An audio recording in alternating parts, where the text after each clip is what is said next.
You are going to be busy, my friend, here in Yes. the next few days, tracking the tropics for us. Yeah, we've got a lot of uncertainty in the forecast. I think a lot of changes in our forecast, quite honestly, due to what's happening out there with what was Tropical Storm Harvey, now just kind of an open wave, but will also turn back likely into Tropical Storm Harvey, potentially Hurricane Harvey at this point. Now, that's a lot to get to, and we'll get to it in a second. First, what I want to do is I want to start with what we're dealing with this afternoon, and then we'll kind of transition as we head to the next couple of days of how that works. Right now, we've got a good-looking afternoon. This is a live shot at Herman Park. A lot of folks there yesterday on top.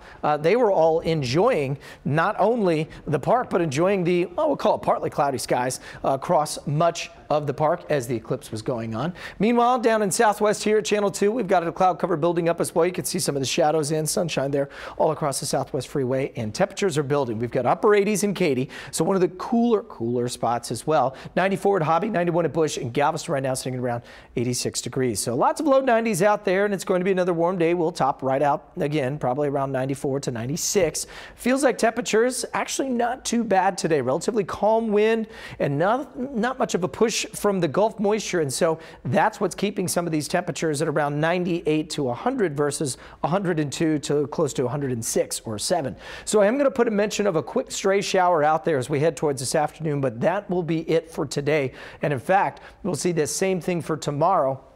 Then the changes start as we head in towards the latter half of the week. So notice that we've got a little more of an active sea breeze there across portions of south and southwestern Louisiana for us. Not much, a couple of light showers out near Galveston, but let's kind of widen everything out. And two things coming into play. We've got an upper level low that's swirling closer to us. You can see all of the activity there across the central Gulf.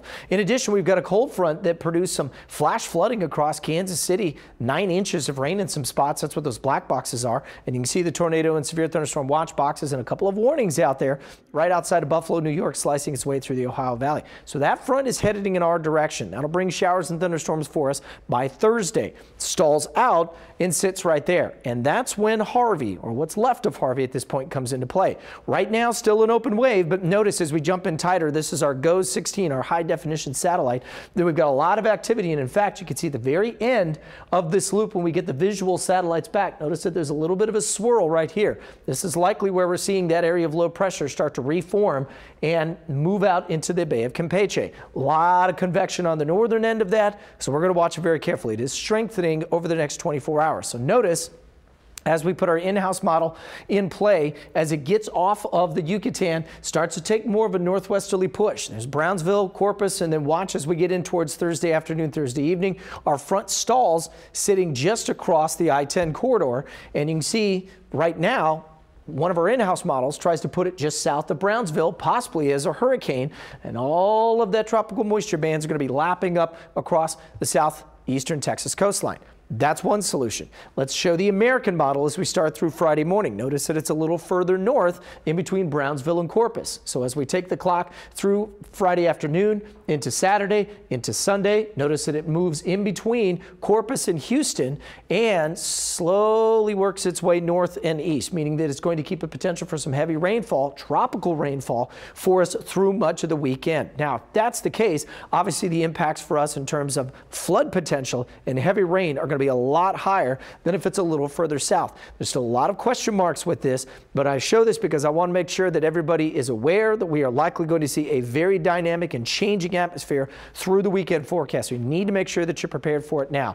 7 o'clock advisory, 30-mile-an-hour winds. I expect that to be much stronger by later on this evening, and you can see most of those computer spaghetti plots coming right in between Corpus and Houston. So I do think this is going to be a major player in our weekend forecast. So as we get through the next 24 hours, we should get more information on this, and that'll probably give us a much more fine-tuned track to this, Andy. But either way, I think it's at this point we need to start preparing for. We could be looking at a very sloppy go of things through the weekend forecast as early as maybe Friday through Saturday, Sunday. And of course, if that storm gets in here and kind of lingers around, we've seen what's happened with that in the past at times with, Allison. Not saying that this would be the exact same thing, but the potential for tropical moisture to hang over us for more than 24 hours always leads to some problems. So certainly folks need to be on guard now and even think about making preparations sooner than later. Yeah, great plan. All right, Justin, thanks so much.